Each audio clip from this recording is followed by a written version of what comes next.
까지 아나운서 이광엽이었습니다. KBS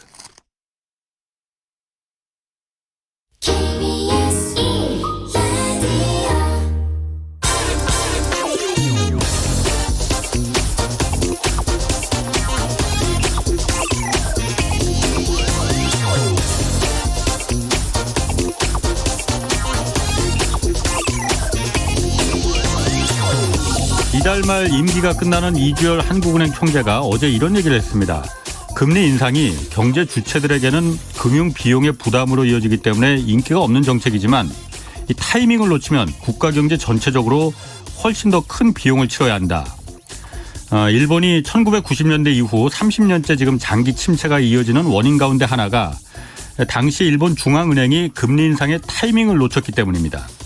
1985년 일본이 미국과 플라자 합의에서 엔화 가치를 강제로 높이자 일본의 그 수출 경기가 얼어붙었습니다. 경기를 살리기 위해서 일본 중앙은행이 금리를 대폭 낮췄지만 이 풀린 돈은 기업에 투자하는 대신 부동산 투자로 몰렸습니다.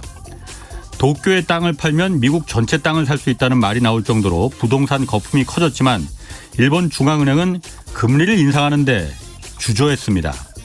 결국 거품이 한껏 부풀어 올라서 더 이상 버티지 못하게 되자 한꺼번에 연속해서 금리를 올리면서 한순간에 부동산 거품이 터졌고 그 이후 지금까지 30년째 경기 침체를 벗어나지 못하고 있습니다.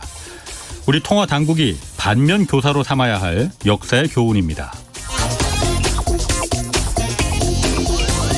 네, 경제와 정의를 다잡는 홍반장, 저는 KBS 기자 홍사원입니다. 이번 주 금요일까지 청취자 여러분 위한 책 선물 이벤트 진행합니다. 강성민 KBS 라디오 PD 겸 공인회계사가 쓴 100세까지 부자로 연금 부자가 되는 습관을 담은 책 연금 부자 습관을 매일 4분씩 추첨해서 보내드리는데요. 한 권으로 끝나는 이 연금의 모든 것 연금 부자 습관 책 받고 싶은 분은 짧은 문자 50원 긴 문자 100원이 드는 샵 9730으로 문자 보내주시기 바랍니다. 자, 홍사원의 경제쇼 출발하겠습니다. 유튜브 오늘도 함께 갑시다.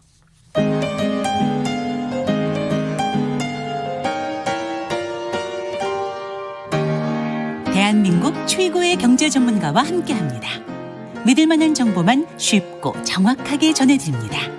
홍사훈의 경제쇼.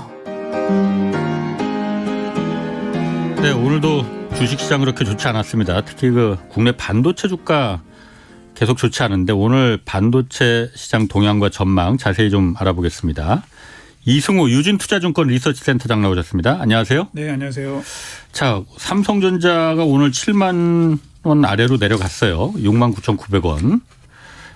이 반도체 기업 주가가 하이닉스도 그렇고 계속 이렇게 왜 약세가 되는데 반도체 주가 일단 전반적으로 좀 어떻게 움직이고 있는지 그것부터 한번 좀 살펴봐 주시죠. 죄송스러울 정도로 지금 주가가 너무 안 좋습니다. 센터장님 뭐 죄송할 것 같아요. 뭐. 삼성전자, SK 하이닉스뿐만 아니라 예.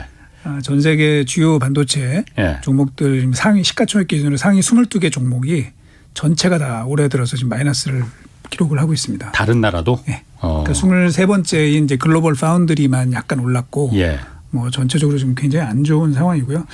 삼성전자가 올해 들어서 이게 어제까지 보면 한 10% 정도 빠졌고 하이닉스가 한 5.7% 정도 하락을 했는데 우리 뭐 반도체 대장주라고 하는 엔비디아도 올해 들어서 한 13% 하락을 했고 뭐 요즘에 계속 실적 좋다고 얘기하는 TSMC도 지금 역시 마이너스를 보이고 있는 상황이라 전체적으로 뭐 업종 가리지 않고 뭐 심지어 요즘에 가장 뭐 반도체가 부족해서 가격이 올라간다고 하는 자동차 반도체 주식들도 전부 다 지금 마이너스 폭이 굉장히 큰 편입니다. 아니 반도체 부족하다고 해서 지금 공급 부족이다 서로 달라고 지금 난리들인데 그런데 왜 반도체 기업들 주가는 왜 반대로 가요? 이유가 뭐 있는 거예요? 이제 지금 사실 최근에 저희가 이제 보고 있는 그 데이터들이 이렇게 나쁘진 않아요. 뭐 예를 들면 한국의 반도체 수출이라든지 또는 대만 기업들의 그 매출액. 왜냐하면 이제 대만은 사실은 전 세계 제조 공장이기 때문에 이제 거기서 컴퓨터가 만들어지는 게 많거든요. 그래서 저희가 약간 선행 지표로 보고 있는데 괜찮습니다. 데이터 자체는. 그런데 뭐 다들 아시는 것처럼 지금 뭐 전쟁 이후에 이제 결국은 인플레 우려감이 너무 큰 거죠. 그렇게 되면서 결국에는 하반기에 과연 경기가 좋아질 수가 있는 것이냐 이거에 대해서 지금 약간 퀘스천이 많이 찍히는 거죠. 그 일부에서는 지금 올해 상반기는 전쟁 때문에 좀 수요가 좀 줄어드는 부분이 있지 않느냐. 그럼 하반기 때는 이게 좀 해결이 되면 오히려 나아지지 않을까 이제 이런 기대감도 있는데 제가 이제 이런 말씀을 좀 드리고 싶어요. 그러니까 미국의 가계 소비 구조를 보면은 전체에서 제일 큰 비중을 차지하는 건 당연히 하우징 관련된 부분이고 그 다음으로 높은 게 사실은 이제 트랜스포테이션 교통 관련된 부분. 뭐 당연히 이제 그쪽은 유가랑 밀접하게 연관이 될 수밖에 없거든요. 2020년 기준으로 미국 가계 소비에서 이 교통이 차지하는 비중이 한 16% 정도 됩니다. 근데 그때는 유가가 혹시 얼마였는지 WTI가 2000년도 평균이 $39였어요. 서부 텍사스 원유가 $39. 네. 근데 이제 지금은 뭐 거의 뭐 110불, 120불 뭐 이렇게 가고 있으니까 그 비중이 훨씬 높아질 거고 그렇게 됐을 때 결국은 어딘간 소비를 줄여야 될 그럴 가능성들이 좀 높아지다 보니까 결국은 하반기에 IT 수요에 대해서 그러니까 소비자들의 IT 수요에 대해서 좀 걱정들이 많은 편입니다. 아니 우크라이나에서 전쟁이 났다고 해서 반도체라는 게 뭐 자동차 반도체는 뭐 그렇다고 해요. 뭐 석유가 공급이 부족해질 수 있으니까. 근데 대부분이 자동차 반도체보다 뭐 핸드폰이나 컴퓨터 이런 데 들어가는 게 대부분 반도체잖아요. 우크라이나 전쟁 나는 거하고 이게 소비하고 컴퓨터 수요하고 무슨 상관이 있습니까? 그러니까 이제 아까 말씀드린 것처럼 일단 미국 소비자들의 그 소비 패턴을 보면은 유가에 굉장히 민감해요, 사실. 유가에 굉장히 민감하고 과거에도 보면은 유가가 1년 사이에 뭐 70% 80% 올라갈 경우에는 좀 다른 쪽의 소비가 줄어드는 경향이 있고 지금 당장은 사실은 괜찮은데 뭐 사실 뭐 러시아나 우크라이나가 전 세계 IT 산업에서 차지하는 비중은 굉장히 비중이 낮죠. 그렇죠. 그래서 직접적인 영향은 사실은 없는데 이게 결국은 그 파급 효과에 따라서 문제가 되는 거죠. 심리적으로?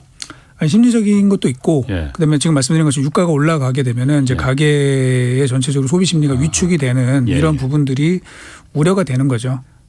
그래도 그러면은 그 유가가 올라가서 소비 심리가 위축이 되면은 핸드폰이나 컴퓨터만 안 사는 게 아니고 옷도 안 사고 화장품도 안 사고 다른 것도 다 소비심이 같이 위축이 될 거 아니에요. 그런데 유독 전 세계적으로 반도체 기업 주가들이 지금 이렇게 내려앉는 게 그 우크라이나 전쟁만으로 그게 설명이 될 수 있을까라는 의문이 그런데 이제 그 중에서도 사실은 뭐 다른 것들도 마찬가지인데 사실은 이제 직접적인 피해는 오히려 뭐 우리나라도 보면 자동차들이 더 많고 심지어는 뭐 러시아산 대게 수입도 지금 좀 어려워져서 마트에서도 사실 물건이 없어지고 이런 경향이 생기는데 반도체는 이제 대표적인 경기 민감주라는 거죠. 경기 민감. 그렇게 이제 분류가 되다 보니까 예를 들면 펀드 매니저들 입장에서는 일단 이 경기에 대한 우려가 있다. 실제로 그 뭐 이제 많은 분들이 나와서 우리 여기 경제쇼에서 많이 얘기를 하셨는데 이제 그 OECD 경기 확산 지수라는 게 있습니다. 이게 오히려 경기 선행 지수에 좀 선행하는 지표로 많이 보고 있는데 이게 50의 기준선이거든요. 50보다 높으면 이제 경기가 좀 확산될 가능성이 있다. 낮으면 아니다 이렇게 보는 건데 지금 한 17.6 정도밖에 안 돼요. 그 얘기는 향후 경기가 좀 둔화될 가능성 이 리스크가 많이 커져 있고 실제로 우리 뭐 미국도 그 FOMC에서 이제 경제 성장률 전망치를 기존에 4%에서 2.8%로 이렇게 낮추고 있습니다. 이제 그러다 보니까 일단 경기 민감주로 분류되는 반도체 섹터는 지금 당장 실적이 뭐 좋고 나쁘고를 떠나서 일단은 비중을 줄이는 뭐 이런 쪽에 매매가 좀 많아지는 것 같아요. 그래서 실적이 사실 나쁘지 않거든요. 데이터도 지금은 나쁘지 않은데 그럼에도 불구하고 그냥 일제히 주가가 떨어지는 그런 현상이 나타나고 있는 것 같습니다. 실적이 그 삼성전자나 SK하이닉스 같은 경우에 나쁘진 않죠 지금 그러니까. 어느 정도 되게 좋은 건 아니에요. 사실 좋은 건 아닌데 보통 이제 4분기가 흔히 말하는 이제 호황기가 좀 있고 성수기가 있고 1분기 때는 조금 이제 슬로우해지는데. 그래서 작년 4분기랑 비교하면 이제 조금 떨어지기는 합니다. 그러니까 예를 들면 삼성전자가 작년 4분기 때 13.9조 원의 영업이익을 냈는데 지금 이제 물론 뭐 제 예상이 틀릴 수도 있지만 1분기 저희 생각으로는 13조 원대 한 중반 이 정도 이익은 날 것 같거든요. 그러면 사실은 뭐 이렇게 나쁜 수준은 아니라고 보고 있습니다. 왜냐하면 작년 1분기가 9조 원대였어요.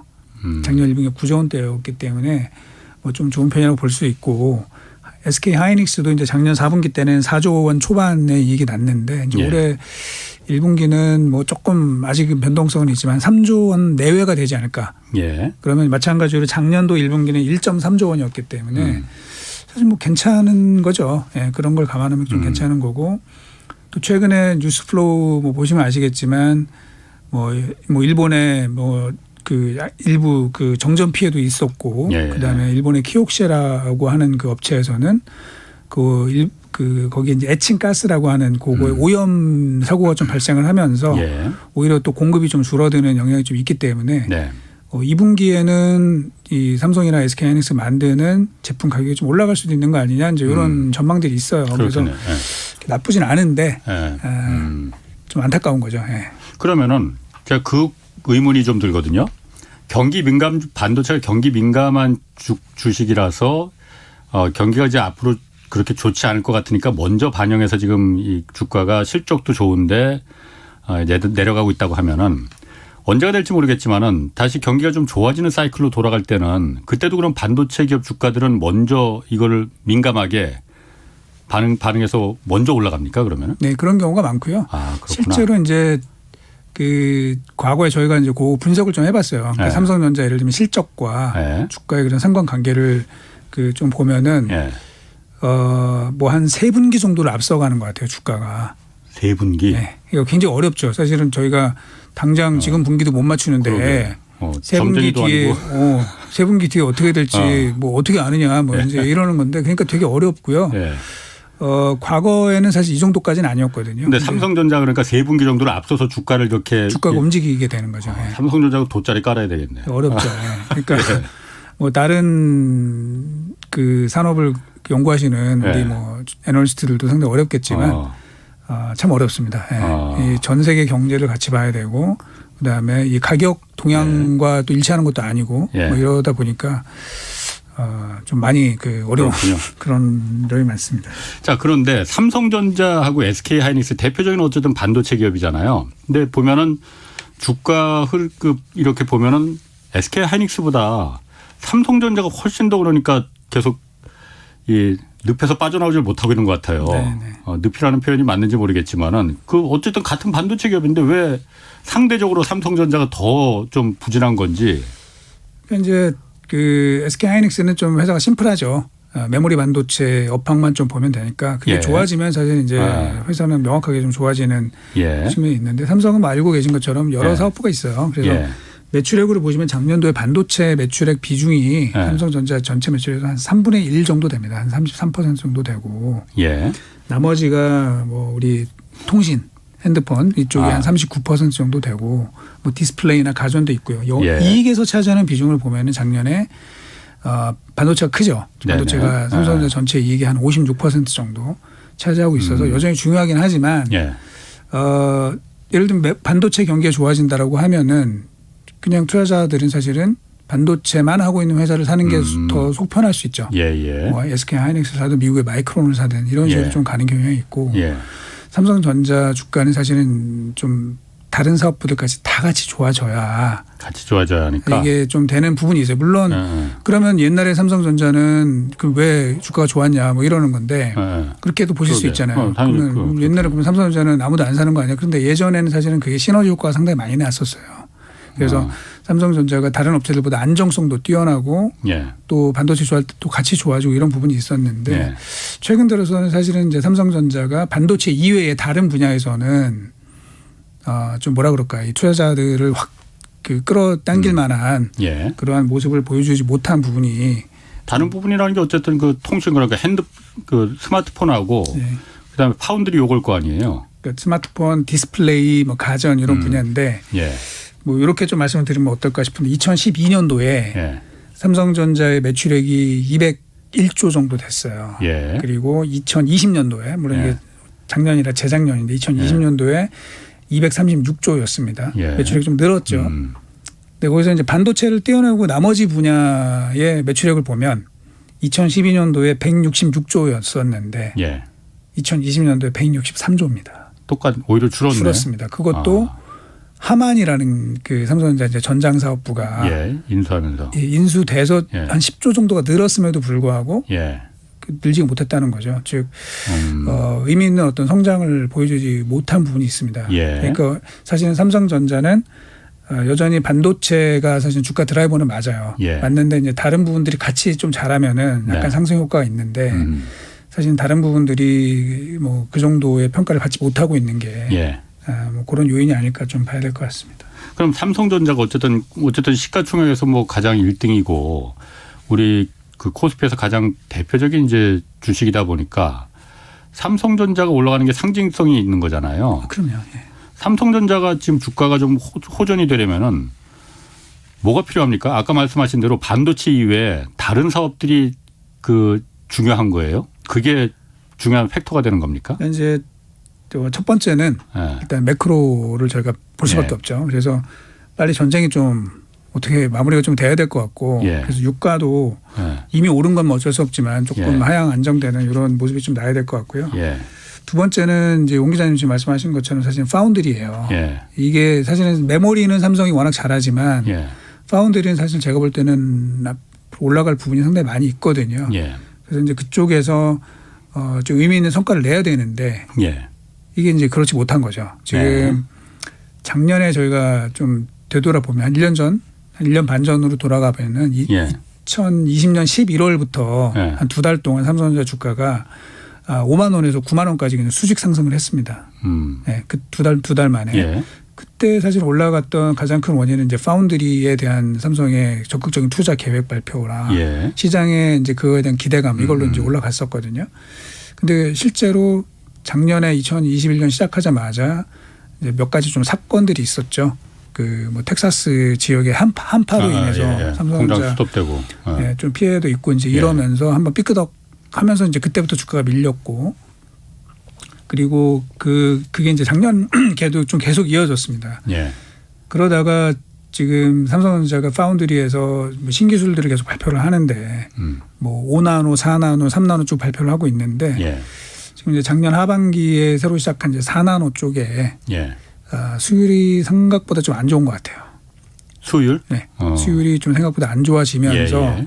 시장 기대에 좀 턱없이 부족한 성과가 좀 나오고 있는 것 같습니다. 수율이라는 건 불량률을 말하는 거죠, 그러니까. 그렇죠. 이제 불량률을 뺀 예, 부분이 예. 되는 거죠. 예. 이제 몇 퍼센트가 양품이 제품으로. 되는지 예. 그렇게 나타나는데 지금 경쟁사 대비해서는 좀 많이 좀 처지는 것 같고요. 예. 그러다 보니까 비용 부담은 더 커지는 거죠. 예. 이제 이러면서 기대했던 모습이 지금 나오지 않고 있다. 이제 이런 거고. 예. 또 하나 변수는 이제 결국은 이제 새로운 성장 동력이 있어야 되는데 네. 뭐 결국은 기존 사업을 계속 뭐 끌고 나가는 거는 아까 말씀드린 것처럼 잘 안 커지거든요. 매출액이. 예. 그러면 결국은 이제 새로운 플러스 알파가 붙어야 되는데 M&A죠. 이제 결국은. 예. 근데 이제 그것도 뭐 물론 이제 삼성이 언론에 발표도 하고 예. 경영진도 뭐 공식적으로 얘기를 하긴 했지만 아직까지 의미 있는 어떤 결과물이 없다 보니 시장에서 조금 그 조급해하는 부분들이 있는 것 같습니다. 그러니까 새로운 성장 동력을 찾아야 되는데 그 부분 어떤 적극적인 M&A 같은 걸 통해서 그 부분이 지금 삼성이 지금 정체돼 있다. 근데 작년에 사실 이재용 부회장이 석방이 됐잖아요. 그때 뭐 언론들에서 많이 이제 그 말하기를 이 총수가 없으니 M&A 결정이나 이런 걸 못해서 삼성이 더 커나가야 되는데 뭐 그런 부분도 이제 이재용 부회장 가석방하는데 큰 역할을 했어요 실제로. 그리고 그러면 10만 전자 간다 뭐 그랬었던 기대도 있었잖아요. 뭐 별로 그런데 그런 이재용 부회장이 석방이 됐어도 그런 큰 M&A나 신성장 동력을 찾고 그런 결정에 뭐 그렇게 큰 역할은 못했나 보죠 그러면은. 네, 뭐 지금 많은 노력을 하고 있는 것으로 저도 알고는 있습니다. 그래서 예. 삼성전자 그 M&A 팀에서는 예. 거의 뭐 밤을 새워서 뭐 여러 가지 뭐 열심히 일을 한다고 저도 이렇게 전에 듣고 있거든요. 예. 근데 뭐 M&A라는 게 뭐 혼자 할 수 있는 건 아니고 예. 결국은 그 뭐 카운터 파트가 있어야 되는 것이고 뭐 이런 부분들이 결국 참 잘 맞아야 되는데 이게 이제 예. 반도체 M&A라는 게 예. 사실은 만만치는 않잖아요. 예. 뭐 과거에도 우리 뭐 엔비디아가 ARM을 인수하기로 했었지만 못했죠. 결국은 이 뭐 독점. 그렇죠. 독점 이슈 때문에 예. 좀 안 되고 무산되고 이런 일들이 되게 많았고 예. 뭐 그 이외에도 지금 몇 가지가 있습니다. 뭐 웨스턴 디지털이 키옥시아 인수한다고 했을 때도 그 카운터 파트에서 결국은 예. 뭐 그거에 협조를 안 해주면 결국 안 되는 거고 뭐 이러다 보니까 사실 이게 만만치는 않은 거죠. 예. 뭐 저희가 뭐 저희 애널리스트들이야 뭐 M&A 빨리 해야 된다 뭐 이렇게 얘기는 할 수 있지만 예. 실제 그거를 시도하는 쪽에서는 사실은 여러 가지 그 난관이 많이 있을 거라고 저는 보고 있습니다. 그렇군요. 아까 이제 러시아 우크라이나 침공 사태가 이게 어쨌든 전체적으로 다 영향을 주는데 특히 반도체가 경기 민감주다 보니까 직접적인 일차적인 타격을 미쳤다 하는데 반도체 산업 기업 전체적으로 뿐만이 아니고 장치 산업이나 관련된 산업 여기 전체적으로도 지금 다 이 전쟁이 영향을 미치는 겁니까? 그 전쟁도 영향이 있고요. 예. 또 우리 전 세계 가장 큰 걱정거리인 코로나도 예. 여전히 사실은 좀 영향이 있습니다. 예. 왜냐하면은 이 물류 이슈가 지금 굉장히 좀 심각하더라고요. 예.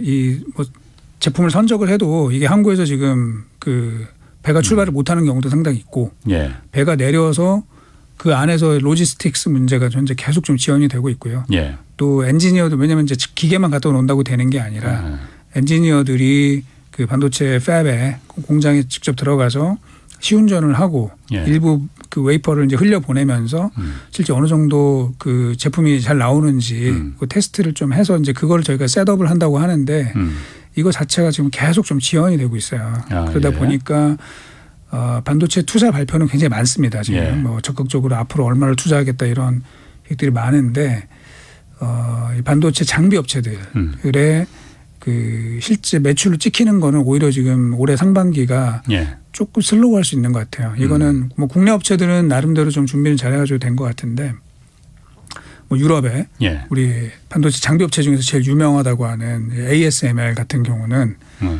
작년 4분기 매출액이 뭐 49.8억 유로였는데 거기 뭐 거의 독점적인 사업이다 네, 보니까 그럼에도 불구하고 1분기 그 매출액 가이던스가 예. 34억 유로 정도밖에 안 돼요. 그러니까 상당히 좀 부진한데 그 이유가 결국은 뭐 주문의 이슈가 아니라 예.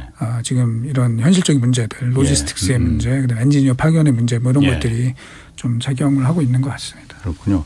4433님이 그 삼성전자 파운드리 불량률이 70%에 이른다는 것이 문제라고 하는데 이게 사실인지 물어보셨거든요. 아까 잠깐 말씀하셨죠. 그러니까 파운드리 중에서 4나노 공정이라고 하셨던가? 네네. 그 불량률이 70%에 이릅니까 그러면은? 이제 언론에 뭐 살짝 나오긴 했어요. 그래서 뭐 그런데 저희가 뭐 수율은 정확히는 모르고요. 회사에서도 뭐 당연히 비밀로 하는 것이라 예. 제가 언급드리긴 그런데 이제 언론에서 이제 비슷한 얘기가 나왔습니다. 그래서 좀 많이 안 좋은 상황이고. 보통 수율이 어느 정도 돼야지 되는 거예요? 색채 산소에 맞으려면? 뭐 예를 들면 메모리, 삼성이 잘하고 있는 메모리에서는 수율이 거의 한 90% 정도가 나거든요. 예. 플러스율이. 예. 근데 이제 파운드리는 지금 초기라서 그런지 모르겠지만 비용도 많이 들고 수율도 낮아서 지금 상당히 좀 약간 실망스럽고 요게 뭐 계속 그러진 않을 겁니다. 좋아질 거라고 믿고 싶고요. 그렇게 될 거라고 저는 뭐 확신을 하는데 이제 그럼에도 불구하고 저희가 삼성전자에 우리 투자자들이 그 거는 기대가 있잖아요. 그거에 비하면은 사실은 많이 안 좋습니다. 어느 정도냐면은 삼성이 뭐 메모리는 뭐 마진율이 거의 50%, 뭐 D램 같은 경우는 그렇게 마진율이 나오고 아까 있는데 말씀하셨듯이. 지금 파운드리 마진율은 한 자릿수란 말이에요. 그 영업이익률이. 근데 예를 들면 삼성의 경쟁사라고 얘기하는 TSMC 같은 경우는 40%가 넘고 전 세계 평균도 가격들이 많이 올랐거든요. 파운드리. 그래서 전 세계 파운드리의 평균 마진율 자체가 20%가 넘습니다. 지금. 근데 삼성의 파운드리도 2위인데 TSMC에 이어서. 근데 어떻게 삼성은 한 자릿수 마진율인데 전 세계 평균이 20%가 넘을 수가 있나요? 삼성 빼고는 다 20%가 넘습니다. 그래요? 그러니까 답답하죠. 그게 좀 그 부분을 빨리 개선을 해야 되고 물론 이제 다른 업체들이 마진이 좋은 거는 좀 투자를 안 해서 그래요. 사실은 이제 8인치 그 팹이라고 저희들 얘기를 하는데 좀 저부가 가치에. 이제 그쪽은 사실 투자를 많이 안 했습니다. 투자를 많이 안 하다 보니까 뭐 반도체의 주요 코스팅 감가상각은 이미 이제 줄어들 대로 줄어들었고 그러다 보니까 이제 마진이 좀 나는 거고 아시겠지만 삼성전자는 굉장히 적극적으로 투자를 많이 했죠. 많이 하다 보니까 이제 그거가 지금 초기에 좀 부담이 되고 있는 그런 거라고 좀 보고 있습니다. 허종구라는 분이 이런 의견을 주셨거든요. 이분은 아마 그 반도체 그 부품 업체 아마 계신 분 같기도 한데 현장에 있는 사람들도 에이 설마 이렇기는 하는데 반도체 제조 공정이 신규 장비 진행이 계획에 맞게 진행돼야 하는 거잖아요. 근데 장비 제작의 핵심 부품 납기가 원래 12개월 정도 된다고 해요. 1년 정도 된다고 하는데 문제는 12개월 이 선행 발주했던 대기업이 지금 없었대요. 그래서 이 공정의 미래성이 불투명하다는 그런 뭐 의견 좀 주셨어요. 그리고 또 정현도 님이 이거 물어보셨는데 삼성이 지금 이렇게 좀 그 어려워진 게 이번 갤럭시 GOS 이것 때문 아니냐 이렇게 물어보셨거든요. GOS라는 게 그 게임 때문에 뭐 이렇게 게임 스마트폰에 거죠. 예. 게임을 하는 것 때문에 뭐 그 스마트폰 성능을 확 강제로 낮추는 거 뭐 이거 네. 그게 문제가 됐었잖아요. 예. 일단 그거 뭔지 한번 저도 듣긴 들었는데. 그러니까 이제 또 발열 이슈가 있는 거죠. 사실 이제 게임을 오래 하다 보면은 특히 이제 특정 게임 몇 개가 있다 그럽니다. 예. 그런 게임을 오래 했을 경우에 당연히 반도체가 뜨거워지는 거는 당연한 거거든요. 예. 그런데 이제 그걸 막기 위해서 왜냐하면 이제 그렇게 되면 소비자들이 좀 부상을 당할 수가 있죠. 흔히 말하는 뭐 저온 화상 이런 거를 좀 입을 수가 있기 때문에 삼성이 그걸 소프트웨어적으로 강제로 성능을 좀 떨어뜨렸죠. 떨어뜨려서 이제 발열이 덜 나게 했는데 그 이유가 뭐냐 이제 이거에 대해서 사실 논란이 되게 많습니다. 이게 삼성 반도체에 문제가 있는 거 아니냐 이제 이런 질문들이세요. 이제 궁금하신 게 그래서 삼성 반도체에 큰 문제가 있는 거 아니냐. 그 스마트폰에 들어가는. 예. 그거를 이제 얘기를 많이 하시는데 제가 조금 좀 정리를 드리자면 지금 국내에 출시된 갤럭시 S22 이 제품에 들어간 AP는 그 삼성 반도체. 제품이 아니에요. 삼성 제품이 아니라 퀄컴 제품이 들어갔어요. 삼성 엑시노스 칩 이번에 얘기가 됐던 엑시노스 칩은 사실은 유럽향으로 나갔습니다. 근데 그쪽에서는 사실 문제가 없었습니다. 그럼 이제 퀄컴 칩이 문제였을 거냐 이제 이런 건데요. 그거가 이제 4나노 공정으로 언론에는 나왔어요. 그러니까 지금 삼성전자가 4나노 공정으로 만드는 칩은 지금 언론에 나온 바로는 삼성 엑시노스 칩과 그다음에 퀄컴의 스냅드래곤 칩이 두 가지로 알려져 있는데 제가 그것도 좀 약간 명확하게 말씀드리자면은 엑시노스는 4나노 칩이 맞습니다. 그게 맞고 사실 퀄컴은 사실은 5나노의 2세대 버전이에요.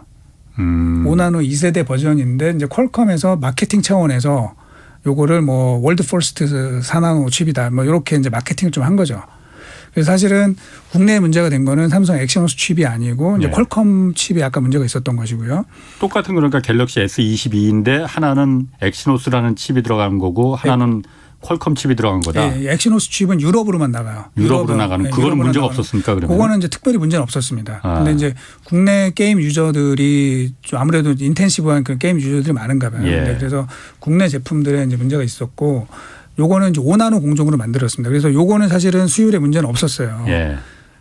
그런데 이제 문제는 그럼 발열이 났단 말이죠. 이제 결국 이거는 그러면 삼성 반도체가 잘못한 거냐 아니면 뭐가 다른 게 문제냐 하는 건데 퀄컴의 설계가 잘못된 거냐 이렇게. 뭐 퀄컴의 설계가 잘못된 것도 아닌 것 같고 제가 볼 때는 이제 그 소프트웨어적으로 좀 삼성에서 좀 약간 이제 판단을 좀 뭐라 그럴까 좀 과잉하게 해가지고 요거를 막아놓은 거죠. 이제 그게 어떻게 보면 이제 소비자들 입장에서는 약간 이제 소비자 기만한 거 아니냐 이제 이런 식으로 된 거죠. 이제 그거를 왜냐면 명확하게 뭐 이러이러해서 우리가 옵션을 선택을 할 수 있게 성능을 낮출지 뭐 그대로 둘지 이걸 했어야 되는데 이걸 강제로 낮춰버리니까 이제 그런 이슈가 좀 생겼던 것이고요.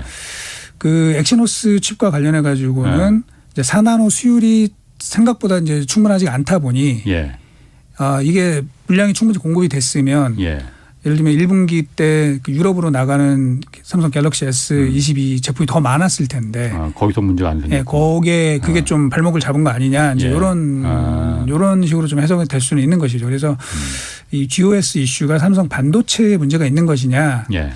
근데 이제 그거는 좀 아닌 것으로 그렇게 좀 파악을 하고 있습니다. 그렇군요. 아직 규명이 된 건 아니고. 뭐 제가 알고 있기로는 그렇습니다. 뭐 제가 100% 맞는다고 뭐 말씀 못 드리겠지만 어쨌든 국내 이슈가 된 거는 그 4나노의 공정의 이슈도 아니고 또는 설계의 이슈도 일단은 뭐 큰 것은 아니다. 그렇게 좀 보고 있습니다. 오늘 그 우크라이나 사태 때문에 미국 상무부에서 러시아에 반도체 수출하면은 그 기업은 문 닫을 각오해라 하고 중국의 경고를 공개적으로 했더라고요. 그럼 다른 나라도 한국도 다 마찬가지일 거 아니에요? 그렇습니다. 우리나라도 그럼 영향을 받는 겁니까? 러시아에 수출하는 게 꽤 되지 않을라나요? 그래도? 러시아 한국 반도체 작년에 한국 반도체 수출에서 러시아가 차지하는 비중은요. 놀라지 마십시오. 0.06%입니다. 거의 없습니다. 왜 러시아는 왜 그렇게 없을까? 그러니까 이제 러시아 예. 왜냐하면 이제 반도체가 들어가는 게 예. 주로 노트북과 스마트폰인데 예. 뭐 그 공장이 없어요 일단. 예. 러시아에는 그런 공장이 없고 예. 러시아 쪽으로 들어가는 이제 반도체는 사실은 뭐 무기용, 예. 뭐 미사일이나 로켓 뭐 이제 이렇게 들어가는 것이고 예. 그쪽에 뭐 삼성이나 SK하이닉스 만드는 제품이 들어가기도 하지만 사실은 이런 전쟁 무기에는 어떤 예. 게 들어가냐면 이제 FPGA라는 그런 이제 특정 목적의 반도체가 들어가는데요. 예. 요거는 이제 사실 국내는 없어요. 예. 미국 회사들 뭐 자일링스라든지 알테라 그래서 지금은 AMD랑 인텔에 인수가 된 예. 그런 회사들이 주로 납품을 하기 때문에 사실은 국내는 아까 말씀드린 것처럼 직접적인 역량은 극히 예. 제한적이다. 이렇게 봐야죠. 그렇군요. 자, 그리고 미국 연방준비제도가 기준금리 인상했잖아요. 이제 뭐 금리 인상도 이제 시작이 접어들었는데 이제 시작일 텐데 반도체 업종 주가에도 이 금리 인상이 영향을 미치긴 미칠 것 같아요. 네. 어느 정도나 영향을 미칠지 경기 선행 그 주가니까는 더 많이 미칠라나요? 그러니까 이제 금리 인상을 왜 하느냐라고 생각을 해보면 예. 이제 결국 인플레 때문에 그런 거잖아요. 그렇죠. 예. 그게 이제 부담이 되는 거죠. 특히 예. 인플레의 가장 현재 중요한 팩터가 아까 에너지 가격인데 예. 뭐 이게 예. 지금 뭐 아주 예상과 달리 너무 많이 올라가 있어서 이게 예. 이제 만만치 않은 거죠. 결국은 금리 인상 자체가 문제라기보다는 예. 인플레 때문에 올리는 거고 그러다 보니까 이제 문제가 되는 거죠. 그래서 예. 과거에도 보면은 사실은 금리를 올린다고 주가가 빠지는 경우는 그렇게 많지 않아요. 왜냐하면 보통 금리를 올릴 때는 경기가 좋아져서 올리는 경우가 많거든요. 그렇죠. 과열돼서. 그렇죠. 근데 이제 지금은 경기가 좋아져서 물론 좋아졌어요. 사실 코로나 이후에 상당히 회복이 돼서 좋아지긴 했지만 그런 상태에서 이미 좋아진 상태에서 인플레 우려가 커지니까 예. 금리를 올리기 시작을 했고 예. 그것 때문에 사실은 향후 경기가 좀 둔화될 가능성이 오히려 좀 커지다 보니까 비용이 유발한 인플레이기 맞습니다. 때문에. 예. 그렇게 좀 봐야 될 것 같습니다. 그렇군요. 그리고 차량용 반도체 얘기는 이거 안 할 수가 없는데 이게 사실 차량용 반도체라는 게 그렇게 고급 반도체는 아니잖아요. 뭐 한 개에 1달러 뭐 이렇게 하는 반도체도 있다고 그러던데 차량용 반도체가 모자라서 지금 차가 수출이 안 된다 뭐 이런 얘기가 제가 경제쇼 거의 이거 작년에 처음 맡을 때부터 그 얘기가 나왔었거든요. 그리고 분명히 여러분들이 이 센터장님도 그 얘기 하셨는지 내가 기억이 잘 안 나는데 곧 해결된다. 이게 그렇게 오래 갈 일은 아니다라고도 계속 얘기를 하셨던 것 같아 제가 기억이 나요. 지금 1년째 지금 이거 계속되고 있거든요.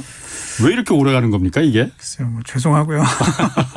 센터장님도 그렇게 얘기하셨었나? 곧 풀린다고? 뭐 좀 더 해결이 될 것 같았어요. 근데 뭐 여러 가지 사건 사고가 있었죠. 그러니까 작년에 지금 최근 자료를 보니까 작년에 이 반도체 난 때문에 생산 차질이 전 세계적으로 한 770만 대가 소지를 빚었고 그거를 이제 매출로 환산을 하면은 한 2,200억 달러 원화로는 한 260조 원, 270조 원 이 정도가 지금 사실은 그쪽에서 손실을 입었다는 건데요. 이게 이제 만만치 않은 게 결국에는 근본적인 이유가 첫 번째는 작년에도 제가 얘기를 했었는데 자동차 업체들 수요 예측 실패예요. 그러니까. 거기서 시작이 됐고 두 번째는 이제 작년 초에 아까 말씀드린 것처럼 텍사스의 한파라든지 또는 일본의 지진이라든지 이런 사고가 발생을 했습니다. 그리고 안타깝게도 며칠 전에 3월 16일 지난주군요. 지난주에도 또 일본에서 지진이 났는데 물론 이번에는 아주 큰 피해는 아니지만 하필이면 또 자동차 반도체 전 세계 3위 업체인 르네사스 공장이 좀 흔들렸어요. 그러다 보니까 이제 계속해서 이런 일들이 겹치면서 좀 문제가 되고 있는 거죠. 그래서 이게 이제 언제 해결이 될 거냐 이게 이제 관건인데 조금 이제 업체들마다 얘기가 좀 달라요. 그래서 저희가 지금 제가 자동차 애널리스트랑도 좀 얘기를 해봤는데 예를 들면 자동차 업체들은 이제 하반기 되면서부터는 조금 개선이 될 거다라는 의견들이 많다고 해요. 실제로 미국의 GM이나 포드 그리고 뭐 우리나라 현대자동차 같은 경우에도 하반기 되면은 지금보다 훨씬 상황이 나아질 거다 이렇게 얘기를 하는데 근데 반도체 업체들 자동차 반도체를 만드는 업체들은 조금 더 보수적이더라고요. 그래서 자동차 반도체 세계 1등 하고 있는 독일의 인피니온이라는 업체가 있는데 이 회사는 올해까지는 계속 어려울 것이다. 이렇게 얘기를 하면서 내년이나 돼야 조금 개선이 될 거다. 그래서 물론 이제 지금보다는 조금씩 나아질 거라고 저희는 계속 믿고 있어요. 하지만 그렇게 시장에서 원하는 만큼의 빠른 수급 개선이 되기는 좀 어려울 것 같고 근본적인 이유는 지금 홍 기자님도 말씀하셨지만 이게 주로 이제 자동차 반도체의 그 제품별로 보면은 그 디스크릿이라 그러는 게 있습니다. 예를 들면 트랜지스터 단품. 예. 그게 전체 자동차 반도체 한 15% 정도 되고요. 그다음에 각종 센서. 예. 네, 뭐 이미지 센서도 있고 압력 센서, 가속도 센서 이런 것들이 있는데 그게 전체 한 23%꽤 많죠. 예. 그리고 아날로그 반도체가 자동차 반도체 한 30% 정도 됩니다. 예. 그리고 이제 또 이제 가장 이슈가 됐던 게 MCU라는 칩이 있거든요. 중앙 제어 장치. 뭐 맞습니다. 그러니까 자동차에 구동 장치마다 다 있는 거죠. 예를 들어 창문 올리고 닫는데도 MCU가 있고 핸들에도 MCU가 있고 브레이크에도 MCU가 있고 뭐 이제 이런 식으로 들어가는데 이 MCU가 전체 한 12% 정도 돼요. 예. 그러면 지금 말씀드린 디스크릿, 아날로그, 센서, MCU 이게 전체의 한 80% 정도가 되는데 예. 이런 제품들이 아까 말씀하신 것처럼 고부가 가치 제품은 아니에요. 네. 그러다 보니까 반도체 업체들이 사실은 지금 부족하다 그러는데 그럼 공장을 새로 지어야 되거든요. 근데 지금 공장을 새로 지으려면은 사실은 이제 12인치 팹이라고 하는 이제 굉장히 큰 공장들을 지어야 되는데 이거를 짓는 게 맞나 이제 이런 고민들을 하는 거죠. 아니 원래 그 생산하던 라인들이 있을 거 아니에요. 공장을 새로 지어야 될 정도로 그렇게 자동차 생산량이 확 늘어나는 건 아닐 거 아니에요. 자동차 생산량은 사실 뭐 그 정도는 늘어나지 않았는데 알고 계신 것처럼 이제 전동화가 굉장히 높아지는 거잖아요. 그래서 전장 부품들이 워낙 많아지다 보니까 이제 반도체 수요가 늘어난 거죠. 그런데 이제 그거에 대해서 지금 그 반도체 업체들이 확신을 못 하는 겁니다. 그래서 그냥 일부는 자기네들 모자른 거는 이제 파운드리 업체들한테 좀 넘겨주는 거죠. 그래서 TSMC 보고 만들어라 뭐 이러고 있는데 TSMC는 또 오히려 비싼 반도체를 만들고 싶어 하는 거죠. 그렇지. 많이 남는 걸 당연히 만들고 싶겠죠. 예. 그러다 보니까 이제 계속해서 좀 빠듯한 상황이 이어지고 있는 거고 뭐 그런 와중에 이제 TSMC의 최근 발표를 보면은 자동차용 라인업을 좀 확대를 하겠다. 이런 얘기를 했습니다. 예를 들면 TSMC가 이제 중국에 공장이 하나 있습니다. 난징에 공장이 있는데 거기에 캐파를 원래 이제 거기는 16나노 공정으로 제품을 만들고 있었는데 그거 말고 28나노 공정으로 만들 수 있는 공정을 좀 추가로 증설을 하겠다. 이제 이렇게 얘기가 나와가지고 점진적으로 좀 풀릴 것 같지만 어쨌든 만만한 상황은 아니다. 이렇게 봐야 될 것 같아요. 참고 저는 사실 개인적으로 정말 이해는 안 됩니다. 왜냐하면은 자동차 반도체가 이제 부족했다는 게 코로나 때문에 자동차가 많이 안 팔릴 것이라고 수요 예측을 잘못해서 자동차 회사들이 그래서 주문을 좀 반도체 회사들한테 주문량을 좀 깎고 그래 갖고서는 처음에 그게 그래서 반도체 회사들도 준비를 안 했는데 나중에 보니까 자동차가 생각보다 많이 팔리니까 이제 우리 반도체 다시 좀 더 사야겠어 했는데 우리 만들지를 못하겠는데 이래서 부품난이 생긴 거잖아요. 자동차 반도체가.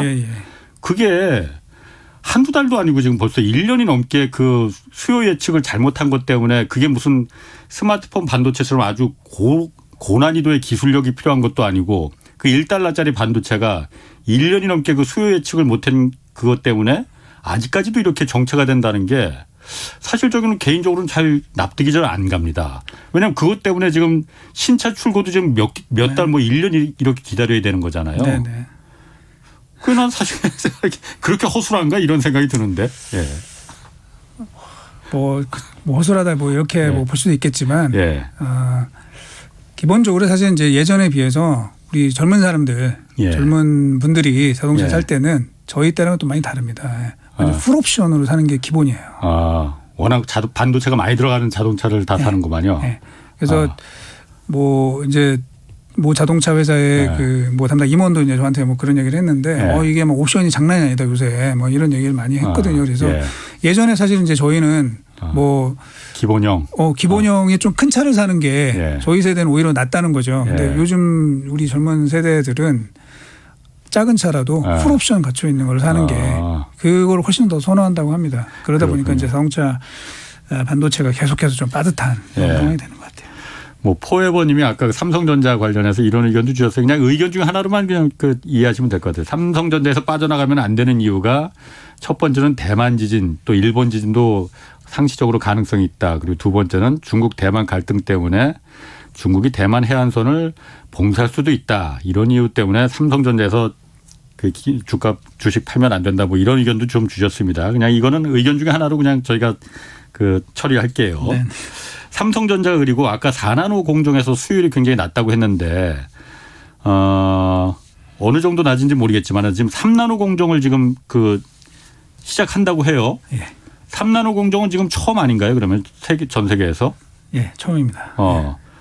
4나노 수율도 많이 떨어진다는데 거기나 좀 주력하지 왜 3나노까지 할까? 이런 생각도 들 것 같은데요. 그러니까 이제 3나노와 관련해 가지고는 예. 사실 이제 3나노가 중요한 게 아니라 사실 거기에 뭐 게이트 올 어라운드라고 하는 예. 신기술이 들어갑니다. 그러니까 삼성이 최초로 하게 되는 건데요. 예.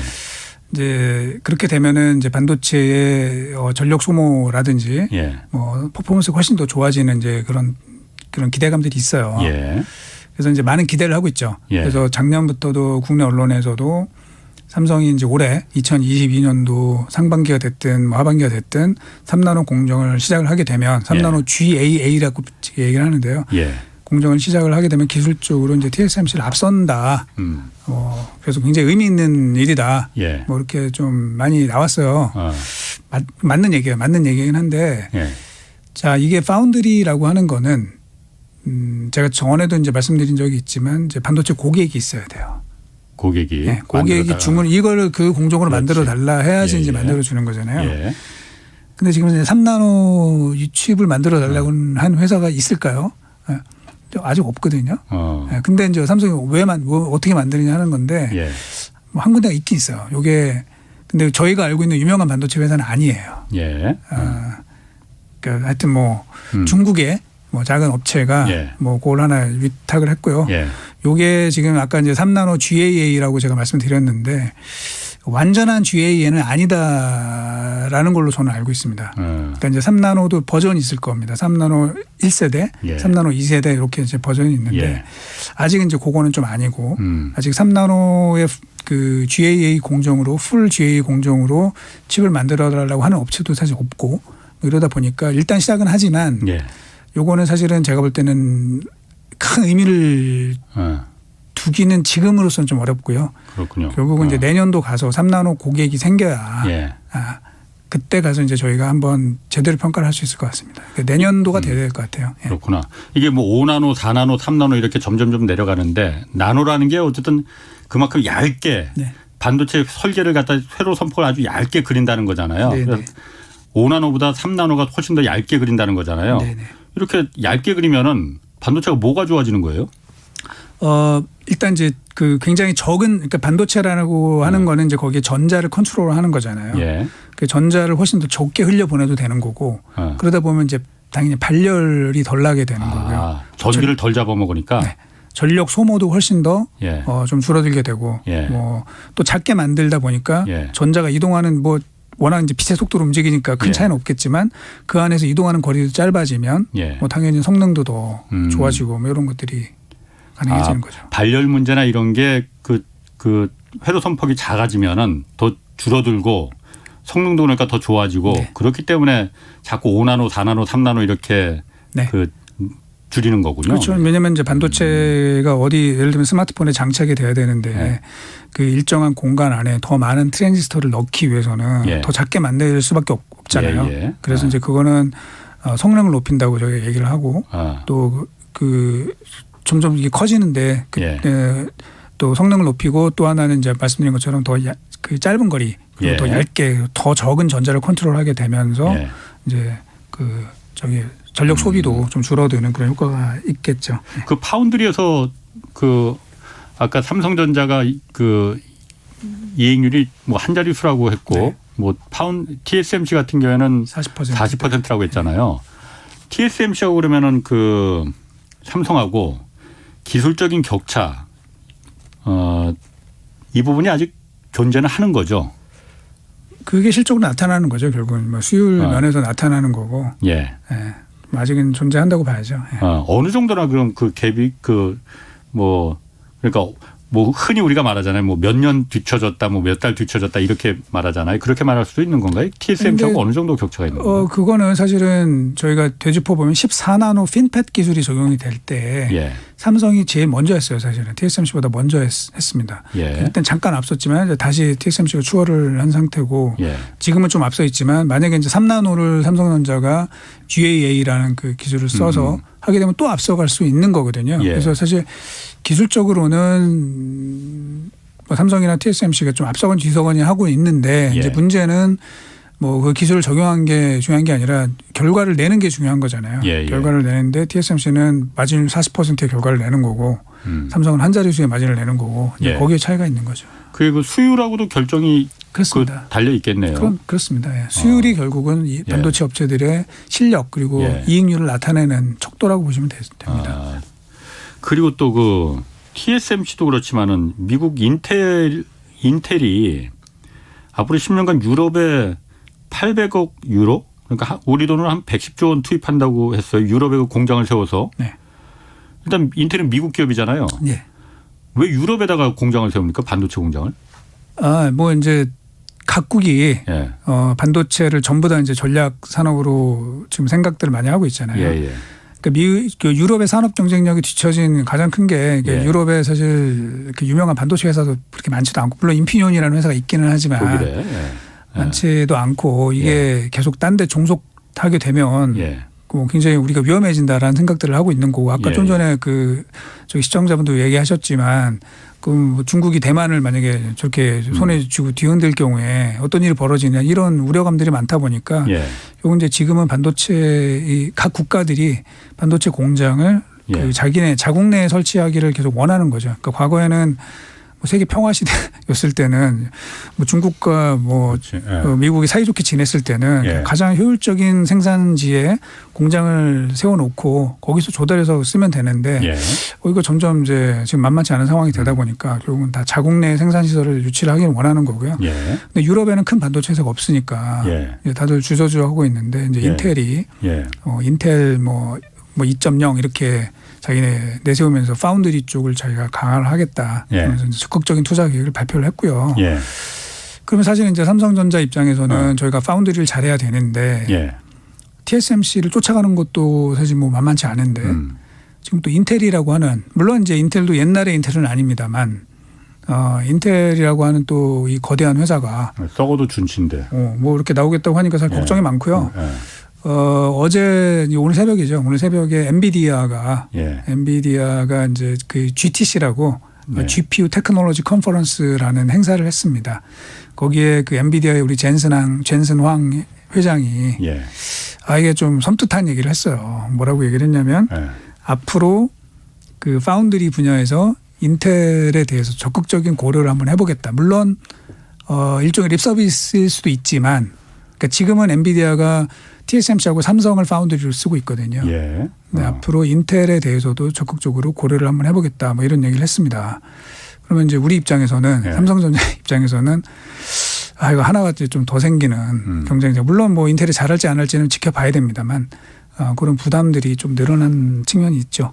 인텔이 그 기술 수준은 어떻습니까? 그러면은 인텔은 원래 뭐 저희 어렸을 때, 저희 젊었을 때는 인텔은 사실 외계인의 기술로 반도체를 만든다 뭐 이런 얘기를 했었어요. 압도적이었죠. 당연히 이제 범접할 수 없는 수준의 그 기술력이 있었는데 지금의 인텔은 그렇지 않죠. 왜 그랬느냐 이제 그 내용을 짚어보면 2014년도랑 15년도에 걸쳐서 당시 인텔의 그 CEO였던 이제 브라이언 크르자니치라는 CEO가 사실 좋은 얘기를 했어요. 인텔도 이제 기존의 제품 말고 새로운 분야, 인공지능이라든지 자율주행 뭐 이런 쪽을 강화를 해야 된다. 거기까지는 좋았는데 이제 그런 쪽에 투자를 하기 위해서 뭘 했냐면은 기존의 인력들을 대거 해고를 했어요.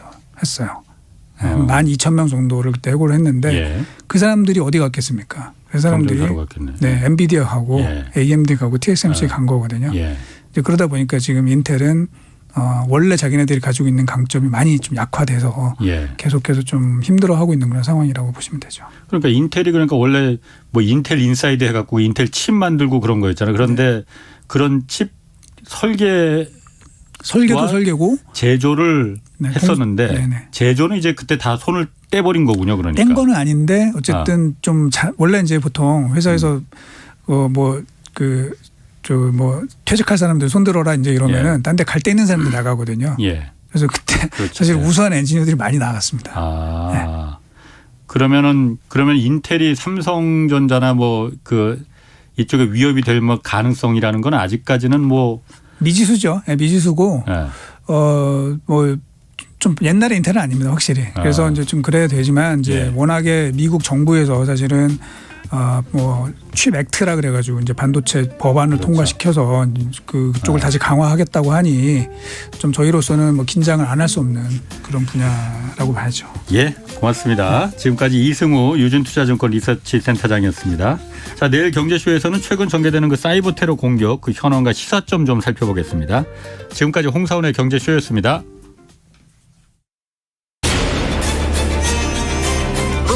K 드라마 And the Oscar goes to Parasite. K 무비 K 팝 세계를 뒤흔들고 있는 K 열풍 이제 최경영의 최강